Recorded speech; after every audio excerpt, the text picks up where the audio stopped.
की बात नहीं सुनी भैया, किसी ने भी नहीं। और यही बात कोई ऊंची जाति का आदमी कहता ना तो सब सुनते भैया, सब सुनते। लोग कहते हैं साला हरिजन होके हमें क्या सिखाता है। वो क्लास कॉलेज क्या पढ़ा है, अपने आप को भारी दिमाग वाला समझता है। अरे ये लोगों को समझा रहा था, लोग इसे दुत्कार रहे थे, गाली दे रहे थे, पीट रहे थे, पर ये लोगों को समझाया जा रहा था। अरे किन्हें समझा रहा था तू? मैंने उन्हें समझाने की बहुत कोशिश की पिताजी, उन्होंने मेरी एक ना सुनी। किसी तरह गिरता पड़ता आ रहा हूँ। इतनी घबराई क्यों है बिटिया? पानी पड़ रहा है, वो देखो गाँव डूब रहा है, बाढ़ का पानी हमारे टीले की ओर पड़ रहा है। दत्ता अब क्या होगा दत्ता? चाचा चलो, इस समय यहाँ बैठना पाप है। अरे सारा गांव डूब रहा है, हम यहाँ कायरों की तरह बैठे रहेंगे? मैं चाहे जान चली जाए पर मैं घर पर नहीं बैठ सकता। चलो। नहीं जाएगा, तू कहीं नहीं जाएगा।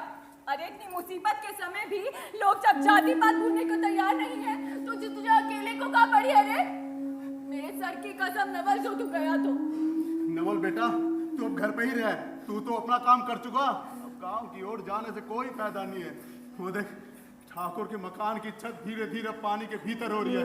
वो देख पंडित महादिन का मकान भी अब आंखों से ओझल होने को है। अब तू वहां जाके क्या कर लेगा? अरे नवल बेटा, तेरी माँ सही कहती है। अब ये गांव नहीं बचेगा, सब डूबेंगे, सब डूबेंगे। वो महादीन बड़का पंडित बनता है ना, दिन रात माला तो क्या हाथ में फिरती है, लेकिन गांव वालों को कर्ज की जंजीर में उसका जकड़ रखा है।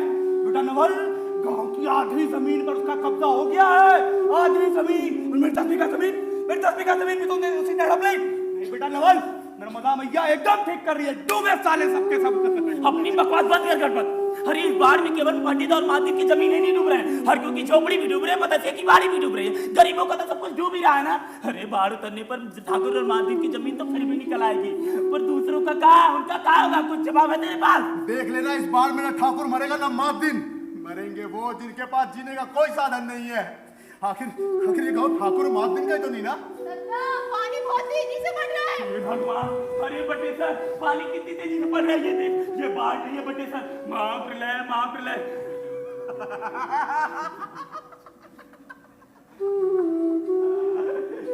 सब सुहा हो जाएगा, अब ये गांव नहीं बच सकता। तूफान बढ़ रहा है, सब डूबेंगे। ये धर्म के पंडे, ये जात पात के ठेकेदार, कोई नहीं बचेगा। चाचा, ऐसी बात नहीं करते। अरे आज यदि हम लोग भी गांव में होते तो क्या ऐसी दुर्दशा हम लोगों की भी नहीं होती? अरे आज यदि चमकने वाली बिजली हमारे टीले पर गिर जाए तब आप क्या कहोगे? चाचा, प्रकृति की लीला को आदमी के आपसी रिश्तों से जोड़ना गलत है। अगर आज गांव में थोड़ा सा भी सहयोग होता या सहकारिता की भावना होती तो क्या ये मुसीबत आती? चलो चाचा, लोगों को देखा है।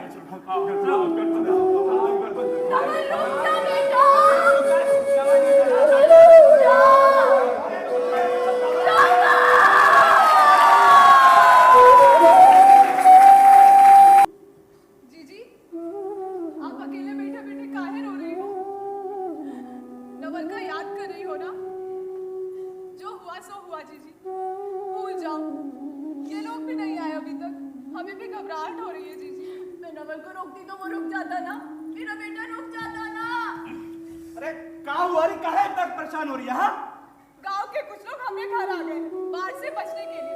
हमने सबको अंदर बैठा दिया है। जीजी से थोड़ा दाल मांगने आई हूँ, बच्चे भूख से बिलख रहे हैं, तो क्या करती मैं? देख गणपत, देख अपनी बहू का कैसी भली है। नहीं तो तू। मैं तो कहा सारे गांव का ठेका हमने ले रखा है क्या? सबको बांट के पिलेगी तो हम भूखे मरेंगे क्या? तू चल यहाँ से, बड़े आए हटा। चैती को दाल लेकर आती हूँ। भगवान की दुआ से आज हमारे घर 10 मन अनाज होता तो। अरे नहीं, ये तो क्या हुआ, जो है वही सब कब्जा, जल्दी दे के आजा। 10 मन अनाज होता तो भगवान ने जो दिया उसी में काम चलाएंगे ना बटे सर। और क्या करेंगे बता? हाँ, ये तो क्या है? देखो ना हमारी टीवी की ओर आ रही है। जरा देख। नाव में कौन हो सकता है ना? पहनावे से तो बरकत जाने लगते हैं। नहीं, मेरी आंखों से उतना दिखाई नहीं देता। अरे हाँ, ये तो बरकत नहीं है। अरे चलो आज देखिए। अरे हाँ, आओ बरकत चाचा, आप बच गए, आओ अंदर आ जाओ। बच गए सिद्धू भाई, बच गए। देख रहे हो ना, नर्मदा ने पूरा गांव निकल लिया और ऊपर से ये आसमान अलग कह रहा है। घर के लोग कहाँ हैं बरकत भाई? कहाँ घर के लोग? खुदा का शुक्र है बटे साहब, अभी पिछले हफ्ते ही घर के सभी लोगों को और बच्चों को उनके नाना के यहाँ छोड़ा। खुदा कसम अपनी पूरी जिंदगी में इस तरह का मौत का खेल नहीं देखा भैया। बरकत भाई, हर एक झोपड़े को अपना ही समझो, जो भी दाल रोटी है तुम्हारी ही तो है। तो जब तुम्हें गांव से निकाला जा रहा था, मैंने लोगों से कहा था कि शरीफ आदमी को मत सताओ, उसकी आग की गर्मी तुम सबको खाक कर देगी। और मेरी सुनता कौन है भैया? धर्म के नाम पर गलगलाने वालों की क्या कमी है? सही कहते हो बरकत भाई, आज ये टीला ना होता ना तो गांव का कोई आदमी नहीं बचता। नर्मदा मैया आप तो सबको निकल चुकी होती। गणपत के घर भी कई लोग आशा ले चुके हैं। भैया, मारने वाले से बचाने वाला बड़ा होता है। मुसीबत आई है, निकल जाएगी, पर बाढ़ क्या पहली बार आई है? ऐसी मुसीबत में इंसान का इम्तिहान होता है। ठाकुर और पंडित महादिन अपने आप को खुदा समझने लगे थे। भैया, मुझसे तो कितनी बार पंडित कहा करते हैं कि तुम मुसलमानों का तो मुल्क बन गया है, वहां क्यों नहीं जाते? सच बताना चाचा, का तुम्हारे दिमाग में वहां जाने की बात कभी नहीं आई? अल्लाह अल्लाह, जीतू भाई कैसी बातें कर रहे हो? सपने में भी नहीं आती। अरे इसी गांव में हमारी 10 पुश्तें जन्मी और मरी। इसी मिट्टी ने हमें पाला और पोसा। यही हम लोग के शादी, निकाह, मौत, दफन सब हुए। आखिर इस जमीन से उखड़ कर कहाँ जाएंगे?